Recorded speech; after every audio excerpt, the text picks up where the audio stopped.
Hello, so itong clip na 'to, hindi ko alam kung bakit wala siyang sounds. So, yung sinasabi ko lang dito is, magse-secure nga kami ng ticket for ARMY pre-sale ng BTS World Tour Arirang.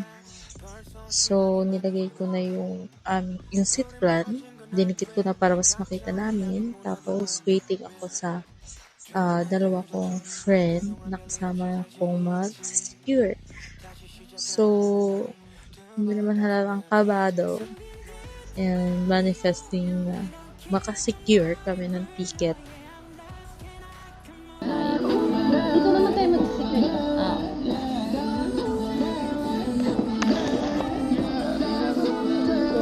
Oh my God. Ito kung i-open ko. Magpapalpitin.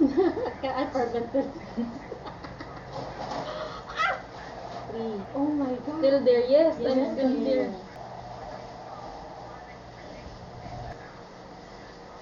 Naiiko. Nakakasuka naman to. 21? Yung unang bigaw, yung kay ate. 105. What?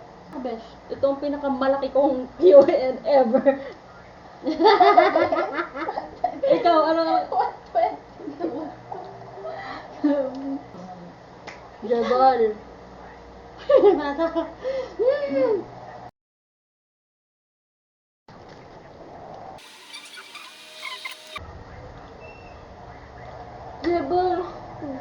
Jabal. Wow ka. Kayanin nyo, guys. Kayanin. Naniniwala kami sa oras. Kayanin nyo. Wala na VIP soundcheck for sure. Kayanin nyo. Uy, ano ba? Ano ba yan? Huwag kayo mag-emote dyan. Paano? Dapat kasi code din nila. Kung code ang una yan, Yan, okay lang yan. Kasi ang dami din nakalagay. Okay na nun. Bakit pinalitan pa ng ano? Seryoso. So, after ng video na yun, nag-corrupt na yung files nung mga videos hanggang doon sa nakasecure na kami. Hindi ko, ano ba yun? Hindi ko magawa, hindi ko ma-revive or ano. Basta, hindi ko na makakita, hindi ko makuha, hindi ko ma-recover. Tapos, yun nga, we're able to secure the tickets.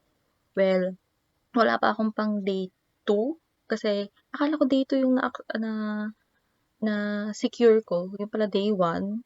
Tapos, kasi akala ko both day 2 yung nakapila kong phone. Tapos, ang dami ko kasing device, ang dami kong kailangang i-secure.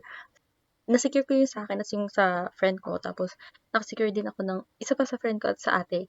So, yung kay ate kasi sadya talaga na pinila ko siya for day 2, kanyang account na for Bleachers 2. Nung una, pagpasok ko kasi yung kanyang QN ay 105,000 yung QN niya. Tapos pagpasok ko dun sa mismong site sa Ticketmaster, wala na. Konti na lang, parang 216 or something na lang. Parang 3. Then, wala. Nag-sold out. In-stop ko. Mag-intay lang ako. Like, nag-iisip ako, i-refresh ko pa to. Pero kasi, sabi nung iba, wag daw mag-refresh. Wag daw i-refresh kasi magre-refresh naman sa Giant. Nag-take risk ang bakla. In-refresh ko. Pag refresh ko, boom, lahat meron. Talagang namili lang ako kung saan side. Pag select ko nung sa section, tapos the best seat available nga. Tapos pag check out ko row 5, sobrang ganda. Maganda. Sobrang ganda nung row 5 na yun. Kasi bleachers to eh. Kasi pag row 1 ka, row 2 medyo may railing. So, the best na option na talaga is row 5 and up.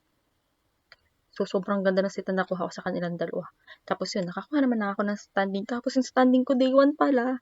Wala, yun na ano. So, ang dami pa din. Tsaka ang pinaka, na, ano naman, na parang, di ba nabigla or something na napawaw sa akin. Kasi pagkapasok ko, dahil yung isa kong QN, dun sa, para sa floor standing, ay 105,000. Tapos pag ano ko doon, ang dami pa. Ang dami mga floor standing pero wala yung prayo ko. Ang prayo ko kasi is C. yung C. Napunta ako sa D, pero madalas naman dun yung bias ko, so okay lang. Pero C sana yung gusto ko. Yun yung gusto ko, prayo ko talaga. Tapos after nun, doon sa isa ko namang QN sa laptop, 180 ata to. Pagpasok ko, ang daming soundcheck. Ang daming soundcheck. Inano ko na nga lang, sinecheck ko na lang kasi ang prior ko naman doon sa dito, sa laptop ko sana is seated na sana. Kasi